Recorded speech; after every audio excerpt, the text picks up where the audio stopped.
dia, comunidade! Eu sou Paola Carosella e isso aqui é nossa nova cozinha. Eu tava morrendo de saudades, obviamente que a cozinha não tá pronta, hoje não vai ter receita, mas é claro que eu não podia deixar de dividir com vocês como é que Paola Carosella pensou, desenhou e está construindo a sua nova cozinha, a nossa nova cozinha. Então vem comigo, vamos ver em que treta que eu estou agora com essa obra maravilhosa, como que foi, é e está sendo todo o processo, de agora até o final. Vamos lá.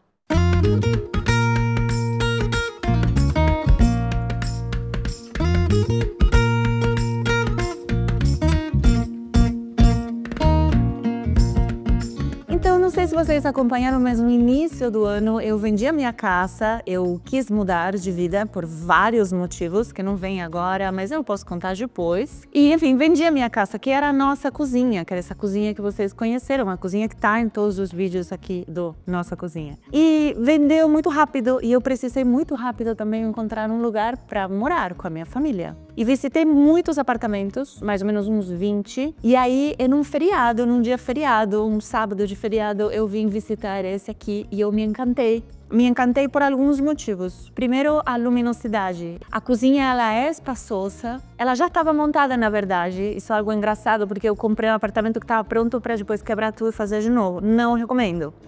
Avião. Aqui também tem. A cozinha estava pronta, era muito bonita, mas não era necessariamente o tipo de cozinha que eu queria ter. Eu precisava de alguns espaços específicos. Eu tenho uma vida diferente do que a pessoa que morava aqui antes. E também a cozinha é o espaço que eu uso para gravar os vídeos do canal, que eu pretendo continuar gravando. Então, quando eu vi que tinha espaço suficiente para ter não somente a cozinha e todos os meus cacarequitos bem organizados, como também uma mesa grande para que seja a minha sala, jantar, almoço, café da manhã, e um espaço onde for possível vivenciar com a família muitos momentos, que eu acho que é onde mais a gente passa tempo na cozinha, e eu espero que as pessoas ainda continuem passando tempo na cozinha, porque é um lugar muito legal para se passar tempo. Então a cozinha é aberta para a sala, tá? E é cozinha com sala de jantar, tudo no mesmo espaço. Então por que eu escolhi esse espaço? Gostei da luminosidade, gostei do espaço. Eu me achei, eu me vi aqui dentro, que eu acho que isso é um pouco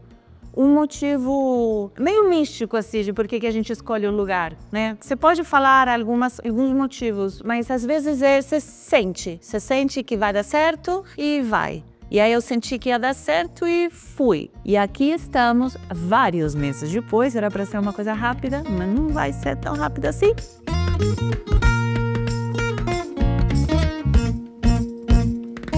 E aí quando vem o espaço, quando você tem o espaço, vem a segunda parte, que é muito legal, que é como que eu desenho esse espaço com as medidas existentes, o espaço existente e os meus desejos, aquilo que eu quero ter na minha cozinha nova. Então, como que a gente combina isso? Porque tem várias limitações, né? Tem limitações de espaço, tem limitações de orçamento. Por exemplo, aqui nós temos uma limitação, que depois eu vou mostrar, que é essa prumada, que eu aprendi agora que isso chama prumada, que na cozinha antiga desse apartamento, essa prumada, ela estava embutida dentro de um armário. Essa foi uma limitação também.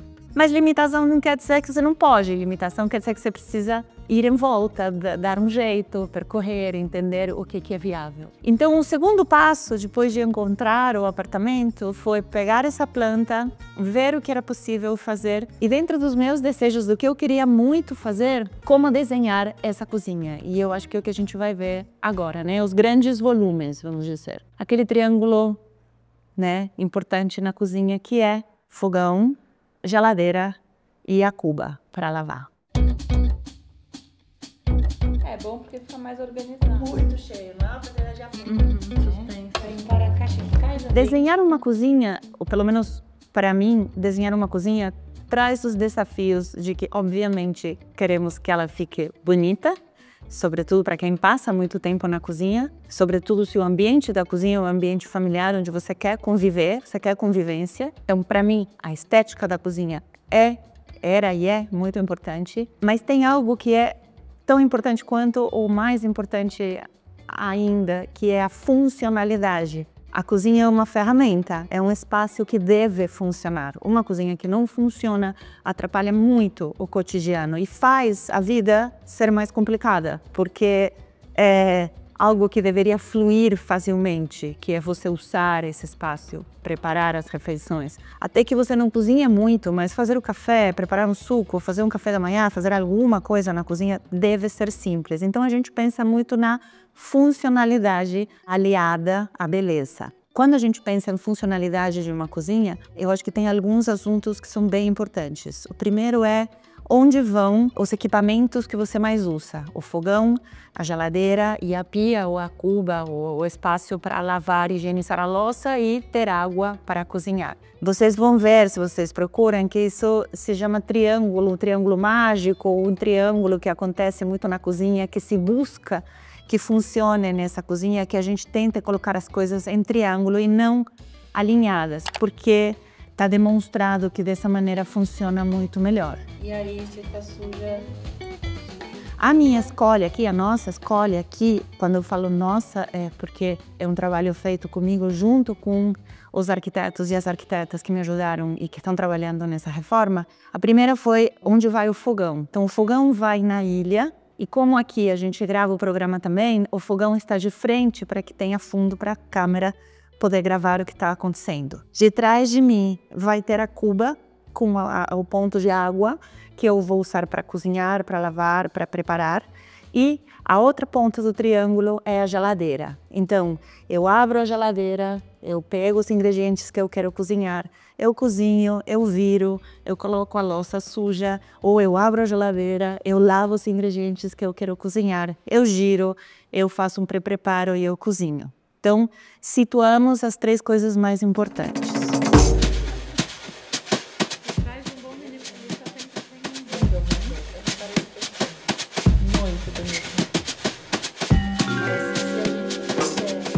Só para explicar um pouco esse projeto, a Paola chamou a gente para rever essa cozinha e, por mudanças de planos e caminho delas, ela acabou interrompendo o projeto, mas chamou a gente de novo para conduzir o atual projeto do apartamento. Eu já havia feito o projeto da casa dela com um antigo escritório em 2016, 2017 e agora com uma nova equipe, com novas parceiras, que é a Marília e a Marina.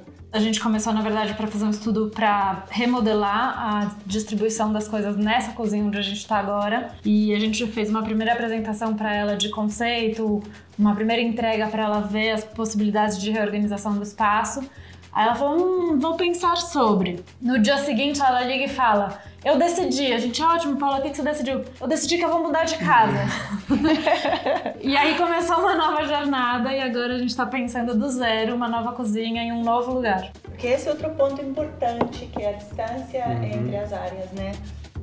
E agora a gente acabou de sair de uma reunião com ela pra gente desenhar junto toda a cozinha e foi muito legal. Ela como chefe, sabendo exatamente onde colocar cada um dos equipamentos, onde colocar a pia, o fogão, a gente acabou aprendendo muito também com ela, isso muda a forma que a gente vai projetar as cozinhas de agora em diante. Geralmente, primeiro a gente faz o projeto e depois começa a obra. Nesse caso foi o contrário, a gente chegou, foi ver o apartamento com a Paola no dia que ela estava assinando o contrato, e aí 3 dias depois já tinha uma equipe de obra começando a demolir tudo, pra gente poder começar a fazer o projeto ao mesmo tempo, então foi um pequeno caos.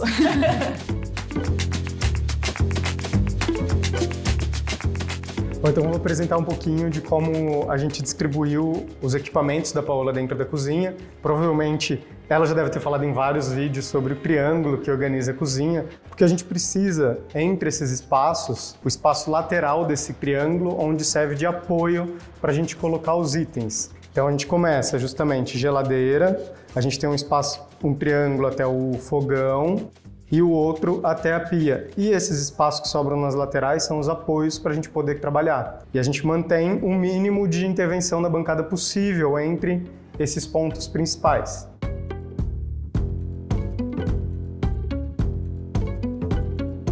E aí, um dos pontos importantes aqui na cozinha foi esse conjunto de tubulações, que a gente ficou se debatendo muito, se a gente chegava a bancada mais para frente e deixava essa tubulação passando reto na cozinha, ou se a gente realmente fazia os furos na bancada. O que acontece? O fluxo dentro da cozinha, claro que é importante na bancada, mas ele quebrar o fluxo de quem caminha ao lado da bancada seria pior. com risco de ficar esbarrando, com risco de talvez até prejudicar. E o desafio de hoje foi justamente colocar essa bancada no lugar, porque a gente teve que fechar toda a água fria, quente, a tubulação de esgoto das cozinhas, para a gente poder cortar, entrar com a bancada no lugar, fazer os furos que estavam pré-feitos, mas a gente teve que fazer ajuste na hora para encaixar certinho e depois fechar de novo para poder abrir o prédio. E isso hoje foi feito em mais ou menos umas 3, 4 horas. Aqui, depois nós vamos fazer uma carenagem que vai vir tampando essa tubulação toda, então vão ficar 2 aqui e mais um aqui.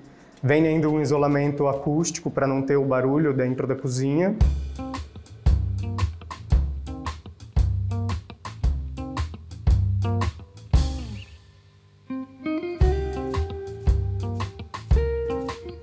Uma das coisas que eu escolhi é não ter muitas interrupções nas bancadas. Recentemente eu visitei Casa Cor, né, que a gente vai ver, quer ver como que são as tendências e tudo mais. 2 coisas me impactaram muito. A primeira é como se tenta agora esconder as cozinhas. Então não tem mais fogão, agora tudo é indução, ou indução na própria pedra, como se o fogão fosse algo feio que a gente precisa esconder. Eu particularmente acho os fogões muito bonitos. A segunda coisa é a quantidade de interrupções que tem na pedra ou na bancada, né? Com esse objetivo de talvez trazer praticidade ou simplificar, a gente acaba fazendo, sei lá, um furo aqui para colocar um ponto de água para encher a panela. Faz sentido se o ponto de água que você tem está muito longe, mas se o ponto de água está aqui atrás, você está tendo mais uma interrupção aqui no balcão. Eu escolhi não ter. Na minha cozinha antiga, eu tinha as lixeiras embutidas na bancada, então tinha 2 interrupções. Essa bancada aqui, essa ilha, ela já tem uma interrupção que a gente não pode abrir mão, que é essa aprumada, que ela vai ser embrulhada, depois vocês vão ver como. Então eu escolhi ter a maior quantidade de espaço livre para trabalhar. Então isso foi também algo que eu mudei da antiga para agora. Não ter tantos buracos, tantas coisas, não ter nichos de trás do fogão, está um pouco na moda agora, ou nichos de trás da cuba para escorrer louça. Eu tentei que fosse o mais calma possível. Vocês vão ver quando ela fique terminada que ela é uma cozinha bastante calma, que tem pouca intervenção de cor, porque eu tenho muitos objetos, muito cacareco. Esses objetos, eles vão trazer cor, eles vão trazer vida para uma cozinha que ela está mais elegante, mais calma. Uma outra coisa que eu tenho visto muito, tá bastante na moda, são as torres. De fato, essa cozinha já tinha uma torre aqui que tinha 3 fornos. Tinha um forno a vapor, um forno micro-ondas e um forno combinado. Eu acho um pouquinho exagerado, porque até eu que sou cozinheira profissional, não usaria nunca 3 fornos ao mesmo tempo. Me parece que é uma coisa que está bastante na moda, eu preferi não ter. Eu não queria ter interrupções na vista, então o que eu escolhi foi um fogão que tem 5 bocas e um forno. Depois eu vou falar as marcas que eu escolhi. Obviamente, o fogão é o fogão que é quase um Fórmula 1, porque eu sou a Paola. É de uma marca muito boa, mas se não for bom, depois eu te conto por quê, né?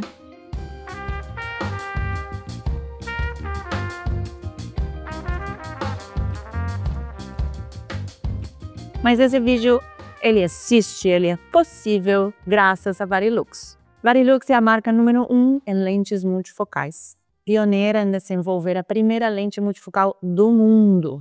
A que eu estou usando exatamente agora é a Varilux XR, ou série XR, a tecnologia mais perfeita e a primeira lente multifocal responsiva ao comportamento natural dos olhos, ou seja, é como se de fato você não tivesse nada. Então vamos falar de algumas características delas que valem muito a pena. Elas têm nitidez instantânea mesmo você se mexendo. Isso para mim é muito importante, porque eu me mexo muito. Antes de usar lentes multifocais, eu era aquela que andava com 3 caixinhas de óculos na bolsa. Um de perto, uma de longe e um para sol. A maravilha da lente multifocal é precisamente essa. Você olha para fora, você se mexe, você olha para o avião, você trabalha na cozinha, você cuida das crianças, você olha de perto um documento. E é como se você não estivesse usando nada, como se você enxergasse perfeitamente. Com a Varilux, que é essa lente que eu estou usando e que a medição é feita numa máquina muito precisa, 95% dos usuários se adaptam no primeiro dia. Eu, particularmente, não demorei nem um dia. Eu coloquei E eu fiquei muito chocada a primeira vez que eu fiz. Essa é a segunda lente que eu faço com eles. Porque tem os mitos das lentes multifocais, né? De que você vai ter tontura, de que você vai parecer que você tá meio que caindo, de que você vai ver as coisas de um jeito muito estranho e de que demora muito tempo para se acostumar. Comigo não aconteceu com essas lentes que eu tô usando. Então eu recomendo muito mesmo. Então, se você é dos que sente necessidade de afastar os objetos para conseguir enxergar, dificuldade de enxergar de perto com nitidez em ambientes que não tem muita luz, necessidade de aumentar a letra no celular para enxergar, essa lente pode melhorar muito a sua vida. Então, converse com um oftalmologista.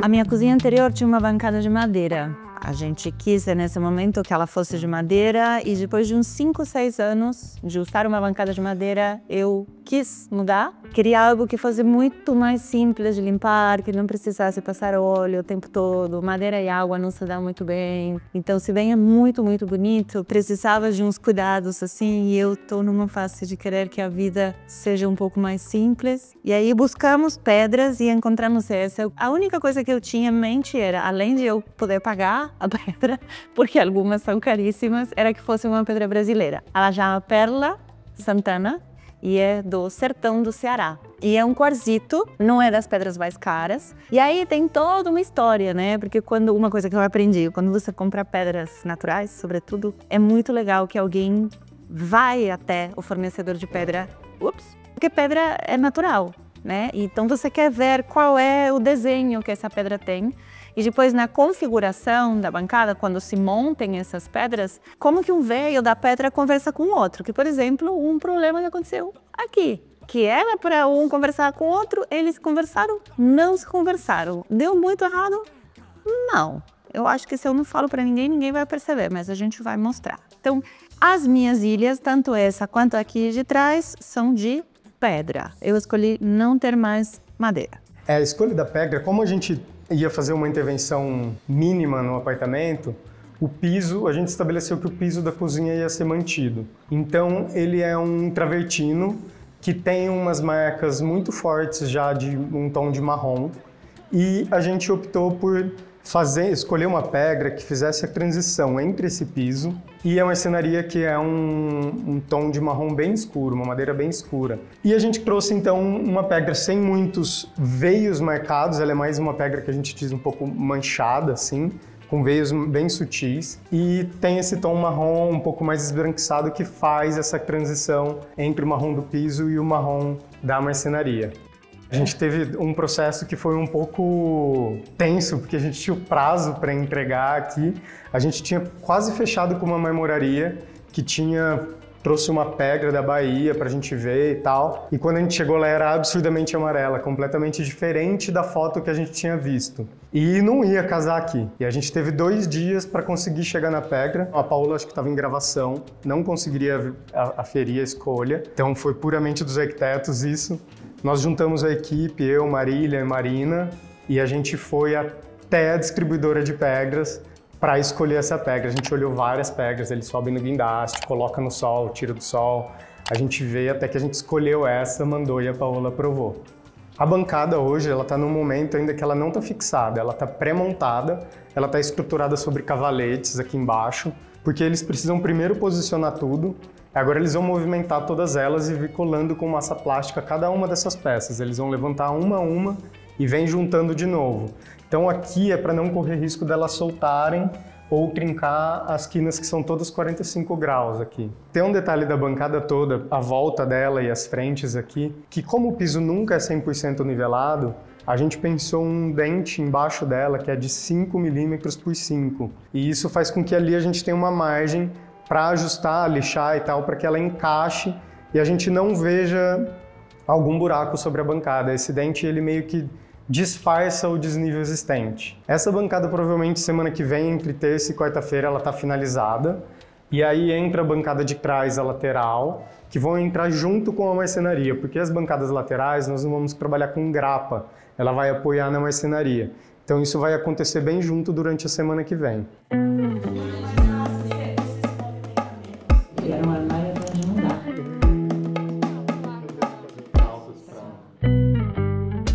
outra coisa interessante também. Eu já falei, tenho milhares de cacarecos, panelas, objetos, xícaras, coisitas. As minhas coisas todas estão num depósito agora. Antes de eu mudar, eu fiz uma grande seleção do que eu estava guardando só por guardar, em uma espécie de coisa meio acumuladora, desnecessária. E o que eu, de fato, quero trazer para a vida nova foi um momento Marie Kondo que eu tive. Abracei a panela e falei, não. E as que vão vir para cá, as que viram para cá, a gente se tomou o trabalho de pensar onde elas vão morar aqui dentro. Então, tanto os móveis, as gavetas, os espaços dentro dessas ilhas, eles já estão prontos para receber o que eu tenho. Não é um móvel planejado padrão, digamos. Ele foi pensado, qual é a panela que eu mais uso, onde ela vai ficar, ela vai morar onde perto do fogão. Nas gavetas, perto do fogão, o que eu quero ter? Onde vão ficar as minhas ferramentas? As assadeiras, eu cansei de ter assadeiras empilhadas. Então buscamos muita referência de formas de guardar essas assadeiras e alguns tipos de formas em pé. Então o móvel, ele foi tudo desenhado, que eu acho isso uma delicadeza, né? Algo muito... Dá um trabalho, mas é muito bom saber que você tem móveis e espaços desenhados para os objetos que você tem e aqueles que você mais usa. Então hoje nós estamos na obra numa fase que já está iniciando os acabamentos. Na verdade a gente tem aproximadamente 40 dias para finalizar a obra. Muita coisa já aconteceu, a elétrica foi refeita, a hidráulica foi refeita. Então daqui para frente vão entrar as pedras, marcenaria, iluminação, entram os acabamentos de tomadas interruptores, louças e metais. Então uma etapa bem de finalização. Aqui na cozinha, como a parte lateral nós não vamos trabalhar com grapas para apoiar as bancadas, semana que vem entra toda a marcenaria, na sequência entram as pedras apoiando nisso, e aqui a parte de marcenaria da ilha ela vai entrar depois, porque justamente sobre essa interferência que a gente tinha e não sabia se a bancada ia deslocar um pouquinho para a direita, um pouquinho para a esquerda, a gente preferiu segurar essa produção para ter certeza dessas medidas aqui embaixo e poder liberar a execução. Então assim, a gente também durante todo o processo, a gente fez várias reuniões, inclusive na casa da Paola, porque isso facilitaria a gente medir todos os equipamentos na hora. Então a gente ia medindo e já produzindo com um modelo 3D aberto, a gente ia jogando já essas volumetrias no projeto e entendendo como era a organização. Claro que a gente voltava para o escritório, fazia alguns ajustes, mas dali saía o grande corpo de como a gente foi ajustando o projeto. E ali a gente foi entendendo, por exemplo, os equipamentos que estavam lá. Todas as tábuas, assadeiras, o modo de organizar as tampas e os tupperware foram organizados. Então é uma gaveta que tem o tupperware no fundo, tem uma gaveta superior que já abre, então as tampas organizadas, onde vai xícara, potes, tudo. E para isso a gente precisava aferir principalmente o quanto ela tinha, o quanto ela quer ter ou se desfazer e onde ia morar cada coisa, né? Por isso que é muito importante a gente até trabalhar com um móvel que a gente fala que ele não é planejado, mas ele é projetado, porque a gente chega a trabalhar na escala dos milímetros e não na escala, por exemplo, um móvel planejado, comercial, ele é a cada 5 centímetros ou a cada 10 centímetros, ele não tem tanta flexibilidade para a gente executar de uma forma, digamos, mais delicada e carinhosa com tudo que ela quer usar aqui dentro.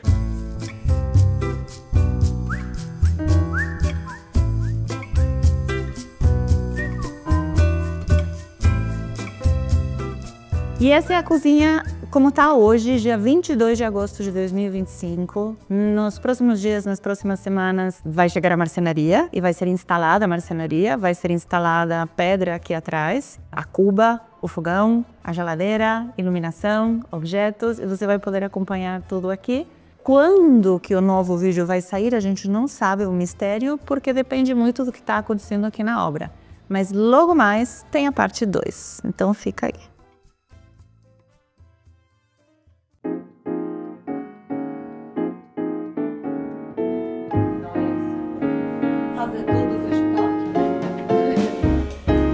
Uma coisa muito importante, o puxador das gavetas.